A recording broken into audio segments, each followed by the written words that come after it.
Hello बच्चों, welcome to Mohini magic math. आज हम लोग क्लास 8 की एक्सरसाइज 9.1 का क्वेश्चन नंबर 6 करने जा रहे हैं। चलिए तो स्टार्ट करते हैं। Find the area of a rhombus whose side is 5 centimetre and whose altitude is 4.8 centimetre if one of its diagonal is 8 centimetre long, find the length of the other diagonal. ठीक है, तो means rhombus क्या होता है? Rhombus suppose इस type से होता है,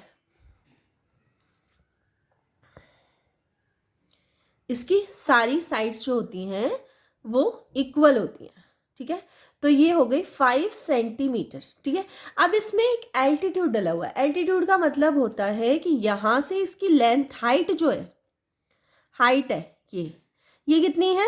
तो हाइट इसमें एल्टीट्यूड दे रखा है वो है 4.8 सेंटीमीटर। ठीक है, अब इसमें एक डायगोनल है, वो कितने सेंटीमीटर जो हमें दिया हुआ है, ये है 8 सेंटीमीटर।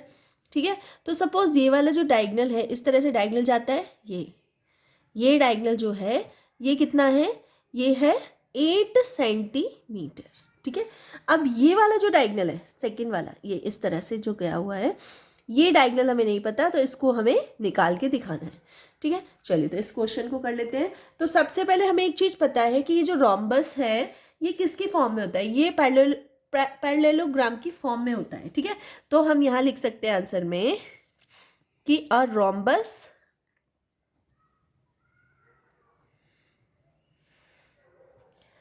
is also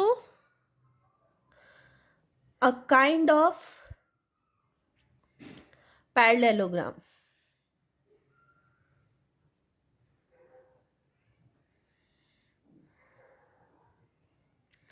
ठीक है, पैरेललोग्राम की तरह होता है।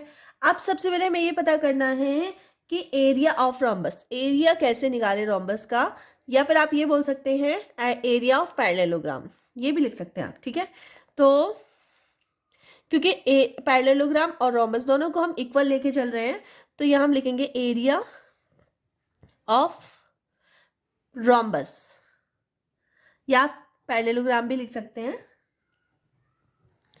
तो एरिया ऑफ रोम्बस कितना निकलेगा अगर मैं निकालना चाहूँ? तो ये क्या होता है? Base into height, base into height. ठीक है, बेस कितना है इसका? तो बेस है इसका, ये देखो, ये कितना है? ये साइड इसकी कितनी है? साइज है 5 सेंटीमीटर। ठीक है, तो बेस हमारा हुआ 5 सेंटीमीटर और हाइट हमारी कितनी है? 4.8 सेंटीमीटर।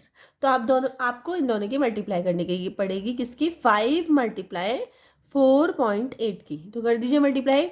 5 8 जा 40, 0 4 5 4 जा 20, 24,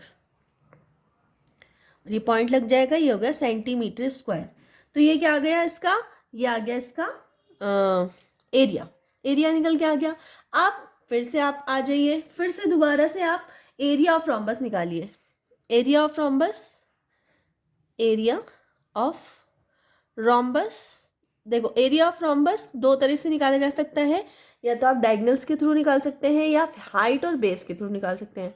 तो हमें हाइट और बेस दिया गया है, तो हमने हाइट और बेस के थ्रू हमने क्या एरिया निकाल लिया है रोम्बस का। ठीक है, अब फिर से आप फॉर्मूला लगाइए एरिया ऑफ रोम्बस, तो हाफ d1 मल्टीप्लाई d2। ठीक है, d1 d2 क्या है? ये क्या है? ये है डायगोनल्स। तो एरिया हमारा कितने निकल के आया? 24। हाफ डायगोनल कितना है? तो डायगोनल 1 हमारे पास है कितना? 8 सेंटीमीटर। एंड डायगोनल 2 हमें पता ही नहीं है क्या है, तो इसको ऐसे ही रहने दो। अब इसको हम कंप्लीट करेंगे, 2 से 8 को कैंसिल करेंगे, 2 4 जा 8, 4 आया। ठीक है, मतलब 4d2 इज इक्वल्स टू 24। ठीक है, d2 को हम यहीं रहने देंगे और 24/4, 4 से इसको कैंसिल कर दो, 4 6 जा 24। तो d2 जो हमारा डायगोनल, सेकंड वाला डायगोनल है, वो कितना हो गया जरा? 6 सेंटीमीटर। ठीक है, तो अगर हम आंसर लिखते हैं, डायगोनल 2 हमें पता चल चुका है, तो आप लिख दीजिए hence the length, hence the length of the other diagonal is 6 centimetre. ठीक है, तो इस तरह से हमारा क्वेश्चन नंबर 6 कंप्लीट हो चुका है। अगर आपको वीडियो थोड़ी सी भी यूजफुल लगी हो तो प्लीज़ वीडियो को लाइक कर देना, चैनल पर नए हैं तो प्लीज़ चैनल को सब्सक्राइब कर लेना और अपने फ्रेंड सर्कल में शेयर कर देना। मिलते हैं नेक्स्ट वीडियो में, तब तक के लिए बाय।